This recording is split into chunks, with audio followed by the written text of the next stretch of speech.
Hello everyone, welcome back to my channel. So this is the second part in how to make DNA, 3D DNA in Blender. So in the last part we talked about how we can make the DNA structure, and in this part we are going to talk about how we can shade and color the DNA. And in the third lecture we will be talking about how we can do animation exactly like this one. So in this lecture we will be focusing on how we can color and shade the DNA structure we made in the last video. So for that one, let's make a new window and let's go to shader editor. So here we can shade all those DNA. So this one is a smooth DNA. Let's hit new and we can start the shading, and we can zoom a little bit this one. So one thing we can do is choose the color, and for coloring we can choose, maybe for this one let's do red color.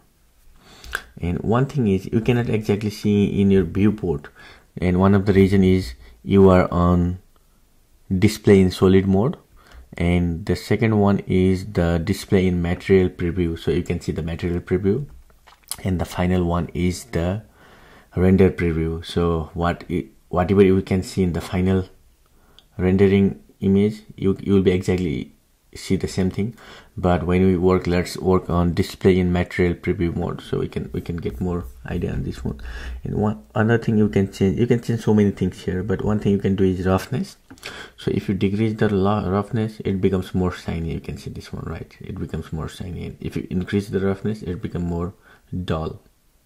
So it's up to you, like where you want to go, right? So let's take this one. And other thing we can do is transmission. If you want it to be fully transmissive, you can increase the transmission, or we can just go somewhere in the middle. So similarly we can change for the second DNA. So that was the smooth DNA. This is going to be our like little bit rough DNA, right? So a little bit bumpy. So let's give this one green color. Base color is going to be green, and let's increase the roughness, or let's decrease the roughness so it becomes more shiny. You can see right there. Yep. Let's make it shiny, and little bit increase the transmission, and we can maybe decrease the IOR a little bit, so you can see what is the effect of IOR right here, right? So you can go high or you can go low. I think this looks pretty much good. So 0.85. this one, and let's hit new, and we are going to use the new material, and let's make it blue. Okay, and if we want to make it shiny, same thing, roughness down, it makes more shiny. And if you want to increase the transmission, we can do it, but it's also fine. So this is also another DNA strand, so let's give it a different color, maybe reddish pink color. Yeah, why not? So roughness little down. Same thing with the other one.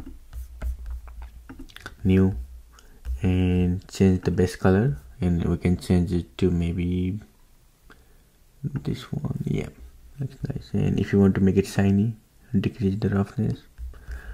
Yeah, looks nice. And let's change the last one. New, and maybe yellow. Yeah, maybe let's go to yellow color. Yeah. So roughness down, make more shiny, or make little bit different yellow.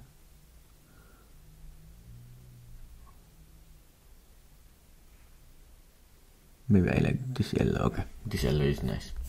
Now you can zoom out and see. Okay, we have different DNA structure, and these are 3D DNA structure, and we can change other stuff also, but now we can see how it is more shiny because we have more transmission here.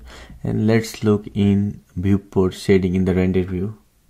So this is the back side, the light is on the front side. So if we go to the front side, then we can see how it looks like, right? And you can change the light.